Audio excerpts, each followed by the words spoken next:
नमस्कार। आप लोग जानते हैं कि जो भी एससी, एसटी और ओबीसी के खिलाफ जो भी फैसले आते हैं, जो भी बड़े फैसले आते हैं, वो सब सुप्रीम कोर्ट से ही आते हैं। क्योंकि सुप्रीम कोर्ट में 99% वही मनुवादी लोग बैठे हैं, जो कि आरएसएस से ग्रसित मानसिकता के होते हैं, जो कि वहाँ से जो होता है वही वहाँ से पास करते हैं। क्योंकि इसके पहले जो आज फैसला सुप्रीम कोर्ट ने दिया था, वो कभी जो आरएसएस के प्रमुख मोहन भागवत हैं, उन्होंने ही यही सलाह दिया था और ठीक वही सलाह आज सुप्रीम कोर्ट ने भी फैसला दे दिया है। क्योंकि इसके पहले जब ओबीसी का आरक्षण हुआ था, उसमें भी क्रीमी लेयर लगा दिया गया था। फिर इसके बाद एससी एसटी एक्ट का जो प्रावधान था, उसको भी सुप्रीम कोर्ट ने ख़त्म कर दिया था।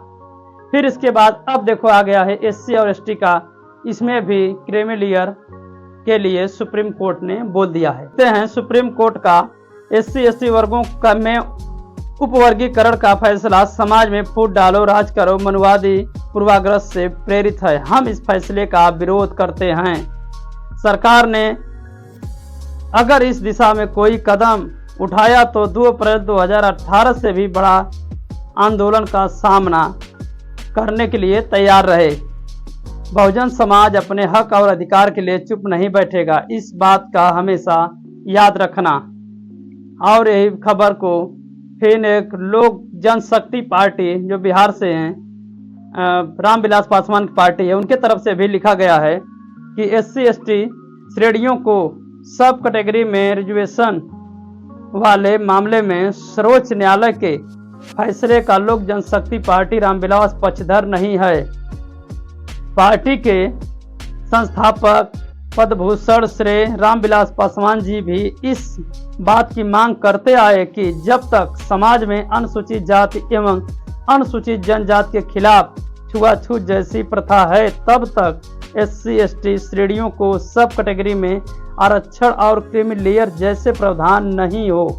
लोकसभा जनशक्ति पार्टी रामविलास सर्वोच्च न्यायालय से आग्रह करती है कि फैसले का पुनः विचार किया जाए ताकि एससी एसटी समाज में भेदभाव न उत्पन्न हो और समाज को कमजोर न किया जा सके।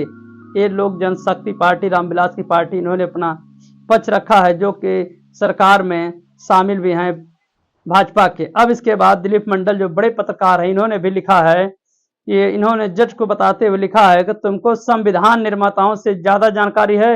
सही कहा गया है कि फूट डालो और राज करो। अंग्रेजों की नीति नहीं है, वरना वे अपने राज वाले 56 देशों में ये नीति लागू करते। ये उन्होंने नीति भारत से सीखी और सिर्फ यही लागू किया।